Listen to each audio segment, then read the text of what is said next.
Assalamualaikum warahmatullahi wabarakatuh. Jumpa kembali dengan saya Ustadz Hikmat.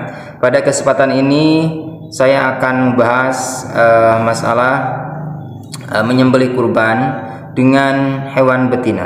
Apakah boleh atau tidak? Saya di sini insya Allah akan menampilkan beberapa alim ulama yang ilmunya sangat masyhur dan diakui oleh umat Islam di seluruh dunia. Di antaranya ya, baiklah, saya akan absen satu persatu. Di antaranya ada yang pertama Imam An-Nawawi. Kemudian selanjutnya saya akan tampilkan nanti penjelasan dari Syekhul Islam Abi Yahya Jakaria Al-Ansori. Kemudian ada Imam Taqiyuddin Abi Bakar bin Muhammad Al-Husaini Al-Hisni Ad-Dimsyiki Asy-Syafi'i. Kemudian ada lagi ulama yang masyhur ilmunya yaitu Muhammad Khatib Syarbini. Kemudian ada Dr. Wahbah Al-Juhaili. Kemudian ada Al-Ustadz Dr. Muhammad Al-Juhaili. Ini sebagai saudaranya. Kemudian ada Al-Alamah Al-Fadil Al-Muhaqiq Al-Kamil Syekh Muhammad Juhri Al-Gomrawi. Kemudian ada lagi diantaranya Syekh Jainuddin Al-Malibari. Itulah para alim ulama yang saya akan tampilkan penjelasannya. Baiklah, marilah kita lihat satu persatu bagaimana penjelasan beliau.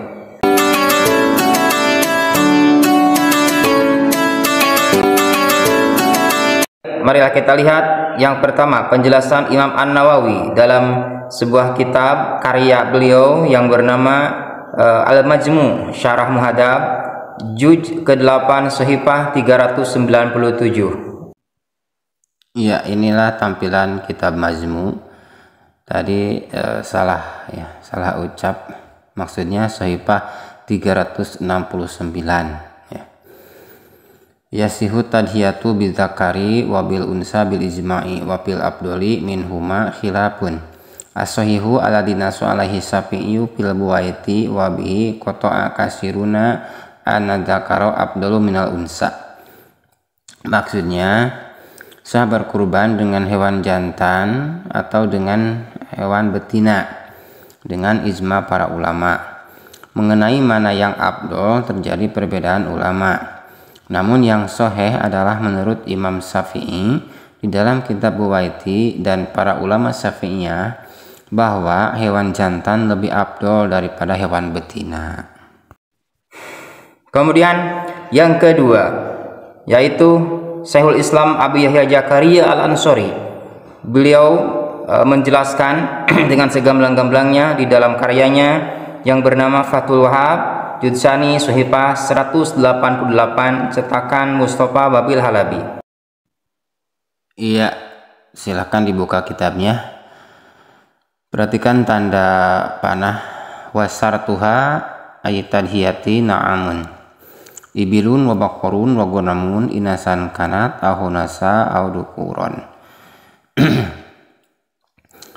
Maksudnya, dan syaratnya kurban itu harus hewan ternak, yaitu unta, sapi, domba, baik betinanya atau bancinya atau jantannya. Yang ketiga, Imam Taqiyuddin Abi Bakar bin Muhammad Al-Husaini Al-Hisni Ad-Dimsyiki Asy-Syafi'i. Penjelasan beliau dituliskan di dalam karyanya yang bernama Kifayatul Akhyar Judsani Shahifah 236 cetakan Sirkatun Nur Asia. Ya, perhatikan tanda panah yang ada di bawah. Wa'lam annahu la farqa fil ijza'i bainal unsa wa dzakari idza wujida sinul mu'tabaru. Na'am, az-zakaru afdalu 'ala ar-rajih li'annahu atyabu lahman. Maksudnya, tidak ada perbedaan dalam kecukupan kurban antara betinanya dan jantannya. Artinya sama-sama sah, mau betinanya mau jantannya, asalkan sudah cukup umur ya. Tapi menurut kaul yang unggul lebih afdol jantannya karena dagingnya itu lebih bagus.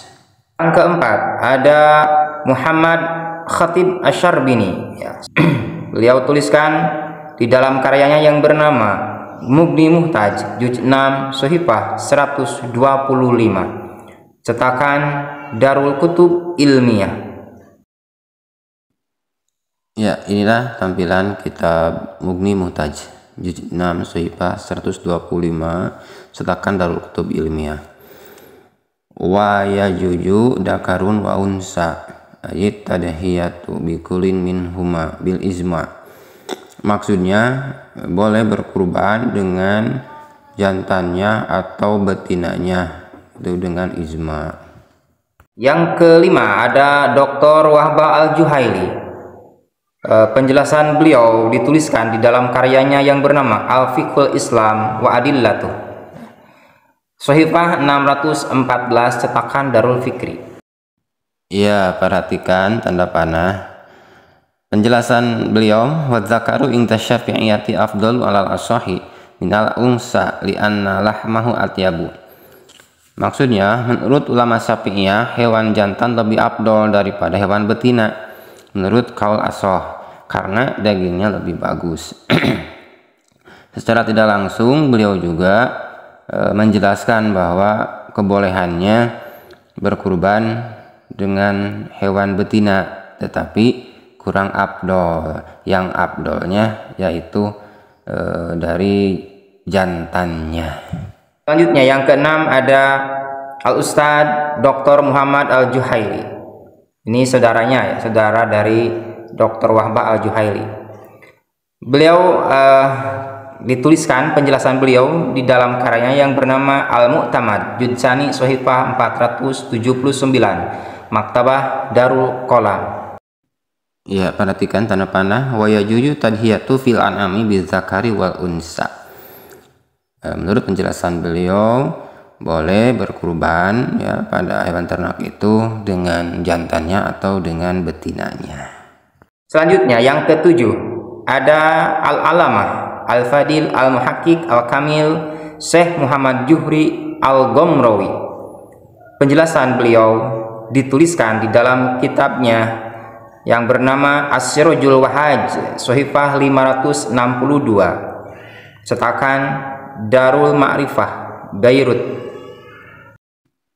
Ya, perhatikan wa yajuju dakarun wa unsa ayat tadhiyatu bikulin minhuma. Ini sama ya dengan penjelasan-penjelasan daripada alim ulama yang sebelumnya. Yang kedelapan ada Syekh Jainuddin Al-Malibari.